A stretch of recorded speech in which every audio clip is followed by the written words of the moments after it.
Hello student, in this video we are going to start 17th chapter of science, that is forest our lifeline. So start the chapter. One evening Bujo entered the park with an elderly person. He introduced him to his friend. Professor Ahmed was a scientist working in the university. एक शाम को बूझो park में एक Elder person के साथ enter हुआ और उसे अपने फ्रेंड के साथ इंट्रोड्यूस कराया। प्रोफेसर अहमद जो कि एक साइंटिस्ट थे और एक यूनिवर्सिटी पे वर्क करते थे। The children started playing while professor Ahmed sat on the bench in the corner. सभी बच्चे जो उसके फ्रेंड थे बूझो के, वो खेलने लगे जब प्रोफेसर अहमद जो थे वो बेंच पे एक कॉर्नर पे बैठ गए। He was tired as he had participated in the golden jubilee celebration of the town। वो बहुत थके हुए थे क्योंकि उन्होंने गोल्डन जुबली एक सेलिब्रेशन होता है टाउन पे उनके हुआ था, तो वहाँ पे पार्टिसिपेट किए थे, तो इस कारण वो वहाँ पे बहुत ज़्यादा थके हुए थे। After a while the children also came and set around him. जब सभी बच्चे उनके पास आए और उनके चारों तरफ घेर के बैठ लिए। They wanted to know about the celebration. वे सेलिब्रेशन के बारे में जानना चाहते थे। Professor Ahmed told them that after the cultural program the senior people discussed the town's unemployment problem। Professor Ahmad जो है वो बच्चों को बताते हैं कि जब हमारे यहाँ का प्रोग्राम ख़त्म हो गया था तो कुछ सीनियर लोग अनएम्प्लॉयमेंट के बारे में डिस्कस कर रहे थे। A plan was proposed to put up a factory by clearing an area of the forest just outside the town। This would give the increasing population of the town a chance to get job। The children were very surprised when Professor Ahmed told them that many people had objected to this idea। तो professor Ahmed ने बताया कि कुछ लोगों ने ऐसा suggest किया कि जो शहर के बाहर का एरिया है जहाँ पे फॉरेस्ट है उसको काटा जाए और वहाँ पे फैक्ट्री वगैरह डाली जाए, जिससे सिटी के अंदर जितने भी बेरोजगार लोग हैं उनको एक अच्छा रोजगार मिल जाएगा, जॉब मिल जाएगा।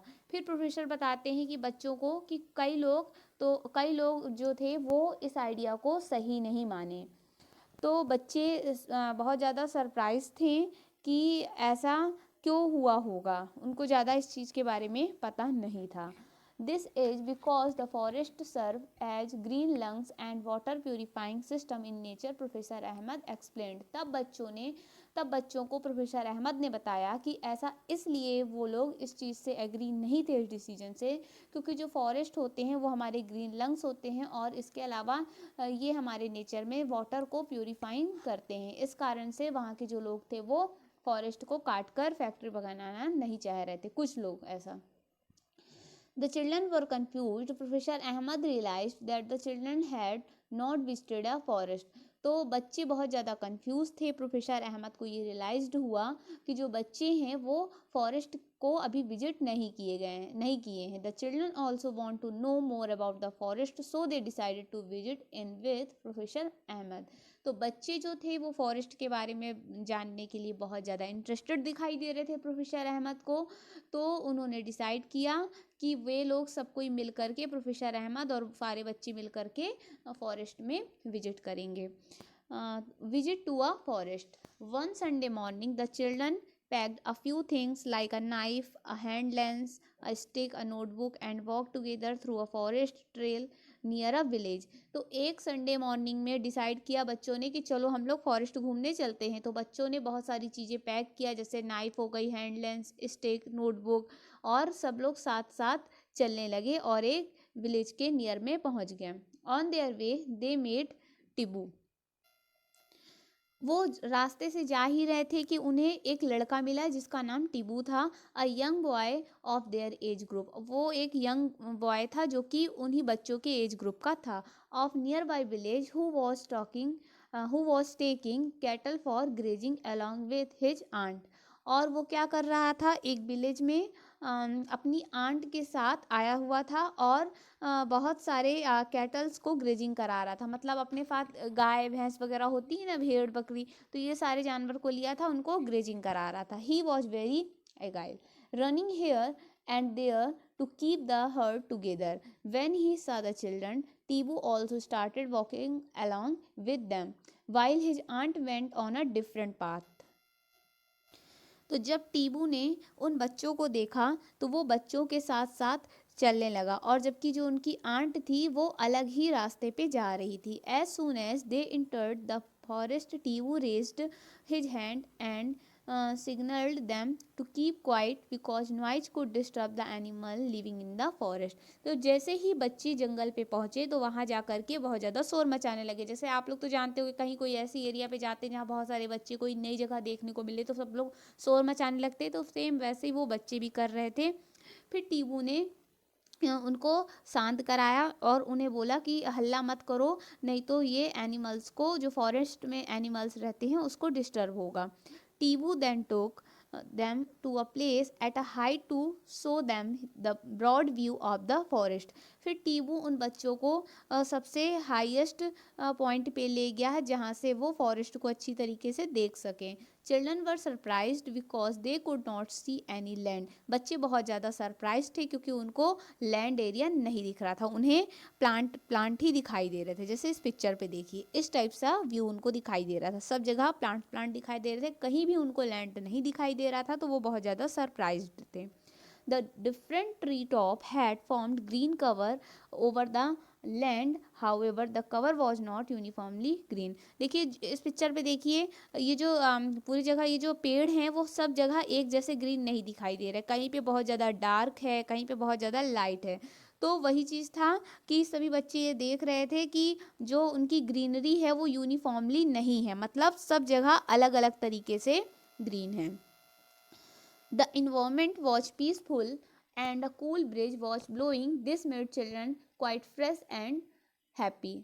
तो जो वहाँ का इन्वायरमेंट था वो बहुत ज़्यादा पीसफुल था और वहाँ पे बहुत ठंडी ठंडी हवा चल रही थी, जिससे बच्चे बहुत ज़्यादा फ्रेश हो रहे थे और बहुत ज़्यादा हैप्पी फील कर रहे थे. While coming down, they got excited on hearing a sudden sound of the birds and some noise from the top branches of the tree. फिर जब वो वापस आ रहे थे वे बच्चे, तो भी वो बहुत ज़्यादा एक्साइटेड थे क्योंकि उनको तरह तरह की आवाज़, बर्ड्स की आवाज़ सुनाई दे रही थी, जिसको देख करके उनको बहुत मज़ा आ रहा था. Tibu told them to relax since it was a normal phenomena here. और टीबू के लिए ये बहुत ही नॉर्मल सी बात थी क्योंकि वो उस एरिया पे रहता था. Because of the children presence some monkey had climbed higher up on the tree where they disturbed the birds.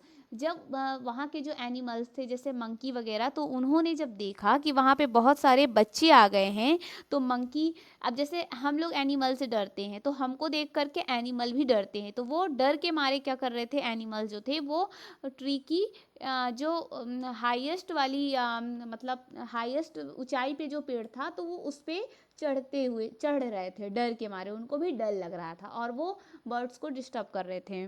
Animals often give this type of warning call to alert other animal. Tibu also told that many other animal like bore. तो देखिए यहाँ पे मैं इतना पहले समझा दूँ फिर आगे का मैं बताती हूँ. तो वो आपस में बंदर लोग जो थे वो आपस में डर रहे थे और वो सब मानो सभी जानवरों को, सभी एनिमल्स को वार्निंग दे रहे हों कि यहाँ पे कोई आया है तो हम लोगों को शांत हो जाना चाहिए.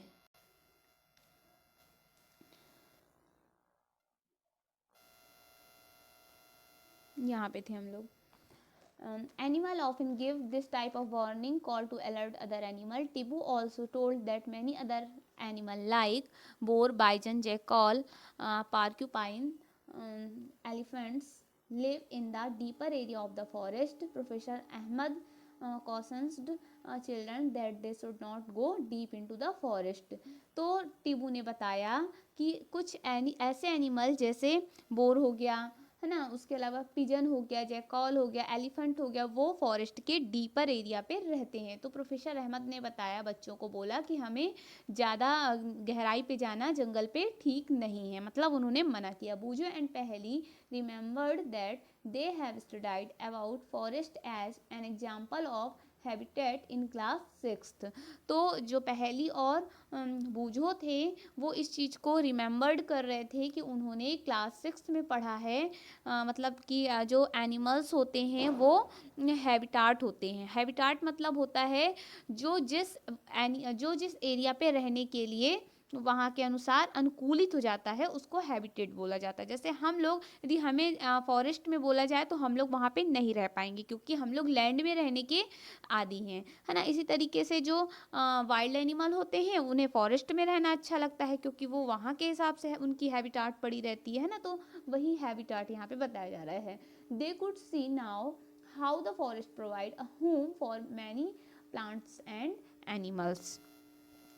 The land where the children were walking was uneven and covered with many trees. Tibu helped them to identify sal, teak, seemal, sesam, neem, palas, खैर, आमला, बम्बू, कचनार। तो देखिए ऐसा लैंड जहाँ बच्चे वहाँ पे पहुँच चुके थे जहाँ से बिल्कुल भी लैंड दिखाई नहीं दे रहा था और वहाँ पे चलना बहुत ज़्यादा अनइवन था। अनइवन का मतलब ऐसी जगह जो बहुत ज़्यादा चलने के लिए अच्छी ना हो, ऊबड़ खाबड़ वाली जगह को अनइवन बोलते हैं। और वो जो एरिया था वो अधिकतर ट्री से ढका हुआ था। तब टीबू ने उन्हें हेल्प किया कि वो किस तरीके से ट्री को आइडेंटिफाई करें। तो उसने उसको बहुत सारे ट्री के नाम बताया और उसको बताया, जैसे ये देखिए यहाँ पे ये नीम का ट्री है, ये शीशम का है, ये सीमल का है, ये बम्बू का है। तो देखिए टीबू तो वहाँ पे रहता था तो इसलिए उसको तो कोई डर था नहीं और वो अच्छे से वहाँ के ट्रीज वगैरह को पहचानता था। तो बाकी बच्चों को उसने आइडेंटिफाई किया कि कौन कौन से ट्री हैं।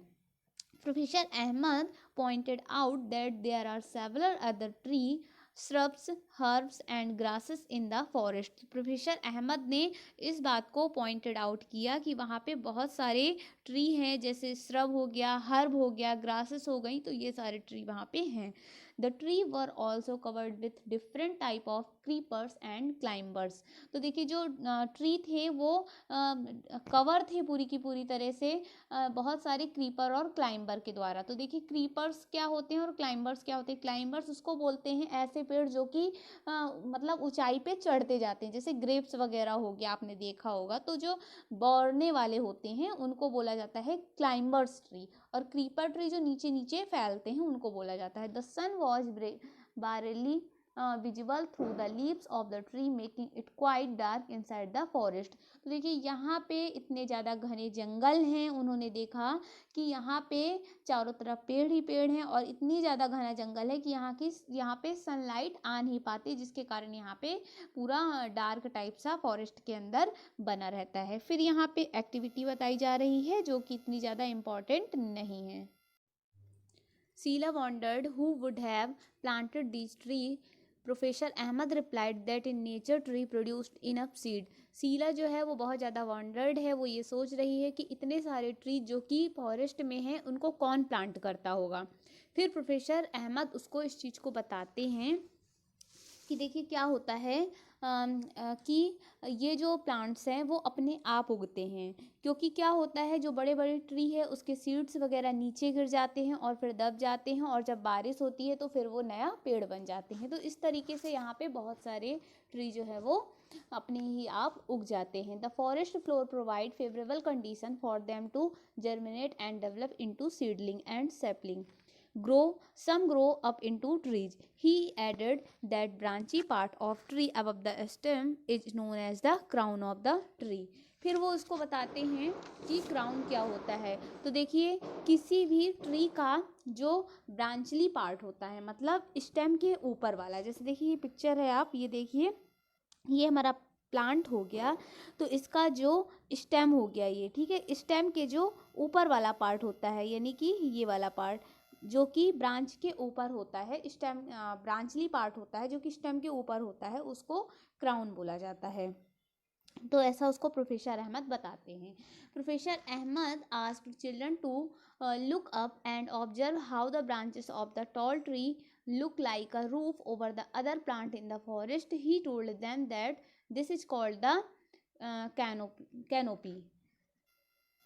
फिर प्रोफेसर अहमद जो हैं वो बच्चों से बोलते हैं कि तुम लोग इस सभी प्लांट्स ट्रीज को देखो वहाँ पे जो भी हैं और ऑब्जर्व करो कि किस तरीके से ट्री की जो ब्रांचेज है वो बढ़ रही हैं, इतनी लंबी लंबी हैं और इतने सारे प्लांट्स में। तो इनको क्या बोलते हैं, कैनोपी बोलते हैं। मतलब किसी ट्री का जो सबसे टॉप वाला पार्ट होता है उसको कैनोपी बोलते हैं। तो देखिए फिगर पे ये जैसे टॉप वाला पार्ट हो गया, ये हो गया, ये हो गया, तो इसको कैनोपी बोलते हैं। तो वो बच्चों को बताते हैं। फिर यहाँ पे एक्टिविटी 7.2 बताई गई है, visit a forest or a park in your neighbourhood, observe the tree and try to identify them, you can take the help of some elder or book on trees. तो यहाँ पे बताया जा रहा है कि आप किसी फॉरेस्ट या फिर पार्क में जाइए जो आपके आस पड़ोस पे हो और वहाँ पे बहुत सारे ट्री को आप देखिए और उनको आइडेंटिफाई करिए। इसके लिए आप किसी बड़ों की भी या फिर किसी बुक्स की हेल्प ले सकते हैं। Professor Ahmad pointed out that tree had crown of different types and size. These had created different horizontally layer in the forest. These are known as understory. देखिए फिर जो प्रोफेसर अहमद हैं वो इस चीज़ को पॉइंटेड आउट करते हैं कि सभी ट्री का क्राउन जो होता है, क्राउन का जो टाइप है, साइज है, वो अलग अलग होता है और ट्री की हॉरिजॉन्टल लेयर टाइप और साइज के कारण भी अलग अलग होती है। बड़े बड़े ट्री जो होते हैं वो टॉप लेयर बनाते हैं और जितने छोटे स्hrubs और ग्रास वगैरह होती हैं वो स्मॉल लेयर बनाती हैं। ये सब वो चीज़ पॉइंट आउट करते हैं और बच्चों को समझाते हैं। और जो ऊपर वाली जो किसी भी ट्री की जो हॉरिजॉन्टल लेयर होती है उसको क्या बोला जाता है, हॉरिजॉन्टली लेयर, उसको क्या बोला जाता है, अंडर स्टोरी बोला जाता है। Giant and tall tree constitute the top layer followed by shrubs and tall grasses and the herbs form the lowest layer। तो वही अभी मैंने आपको बताया कि जो ग्रास वगैरह होती हैं, हर्ब्स एंड श्रब्स होते हैं वो लोएस्ट लेयर बनाते हैं और जितने बड़े बड़े प्लांट्स होते हैं उनकी जो जायंट वगैरह हो गया, जितने बड़े बड़े ट्री जो होते हैं वो टॉप लेयर बनाते हैं।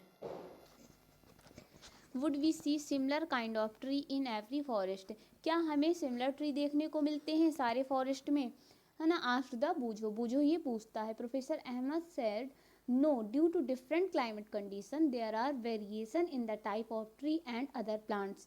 तो प्रोफेसर अहमद बताते हैं कि नहीं, ऐसा नहीं है, सभी फॉरेस्ट में एक ही टाइप के ट्री देखने को नहीं मिलते हैं।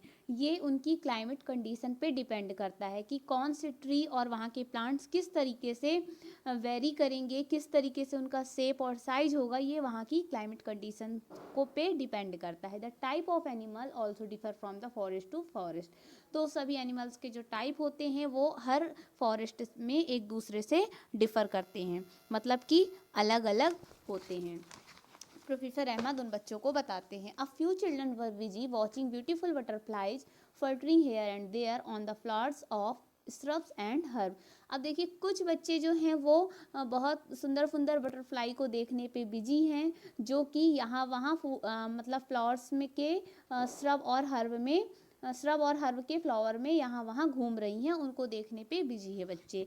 They had a close look at the bushes while doing that their hair and clothes had seed and shrubs clinging to them।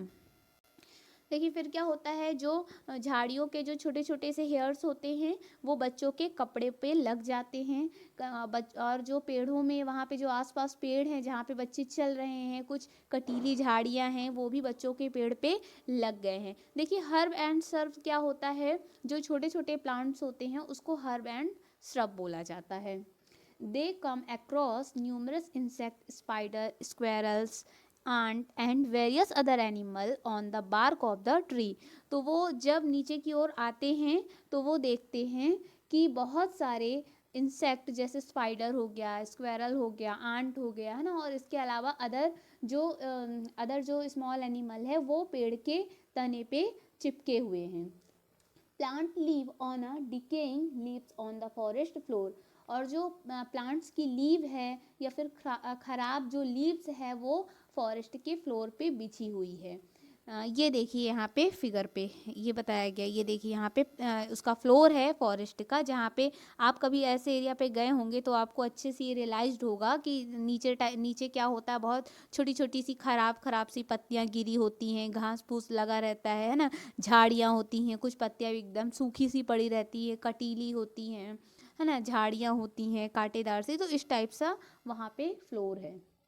They started making sketch of these creatures, और कुछ बच्चे sketching करने पे बिजी हैं, इस type के creatures को देख करके अपनी कॉपी पे स्केचेस कर रहे हैं। The forest floor seemed dark coloured and was covered with a layer of dead and decaying leaves, fruit, seeds, twig and small herb.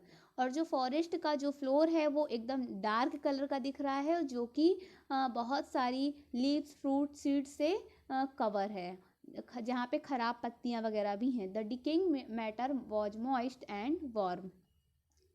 तो क्या ये जो डिकेइंग मैटर है, क्या वो जो डिकेइंग मैटर है वो वहाँ पे बहुत ज़्यादा मॉइस्ट और वार्म है।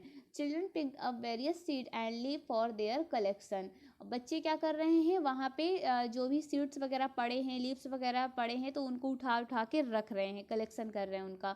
Walking over the dead leaf layer on the forest floor was like walking over a spongy carpet. और जो फॉरेस्ट के जो फ्लोर पे जो भी खराब पत्तियाँ वगैरह पड़ी हुई है, वो एक स्पॉन्जी कारपेट की तरह लग रही हैं। Is the decaying matter always warm. तो बताया जा रहा है कि क्या जो डिकेइंग मैटर है जो कि फ्लोर पे पड़ा हुआ है, क्या वो हमेशा गर्म रहता है, हमेशा मॉइस्ट रहता है। Professor Ahmad suggested that the children could perform an activity to get an answer to this question. तो प्रोफेसर अहमद जो है वो बच्चों को सजेस्ट करते हैं कि आप इस एक्टिविटी को परफॉर्म करिए और सभी क्वेश्चंस के आंसर खुद से देखिए। तो अब बाकी की जो एक्टिविटी है वो हम लोग सेकंड पार्ट में इसके देखेंगे। Okay, thank you so much.